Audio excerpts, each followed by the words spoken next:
ফ্লাইয়াদ এভিয়েশনের পক্ষ থেকে কিন্তু এখন পর্যন্ত আমরা সাস কোম্পানিতে প্রচুর পরিমাণের দক্ষ কিংবা অদক্ষ জনশক্তি নিয়োগ দিয়েছি এবং সেই পরিপ্রেক্ষিতেই কিন্তু সেই কোম্পানি থেকে আমরা আবারও নতুন একটি সেক্টরে কাজ করার জন্য অফার পেয়েছি। তো এখন চলুন দেখে নিই যে সৌদি আরবের এই হেরাম শরীফ ক্লিনারের কাজ করতে আপনাদের কি কি ডকুমেন্টস জমা দিতে হবে ফাইল আকারে। প্রথমত লাগবে আপনার অরিজিনাল পাসপোর্ট, তারপরে লাগবে এনআইডি কার্ডের কপি অথবা আপনার জন্ম সনদের কপি যেটি কিনা ইংলিশে লেখা হতে হবে।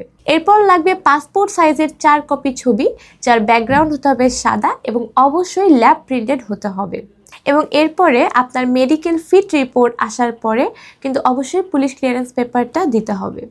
এবং এক্ষেত্রে একটি যে মোস্ট ইম্পর্টেন্ট ব্যাপার থাকে সেটি হচ্ছে যাত্রীর ব্যাংক স্টেটমেন্ট।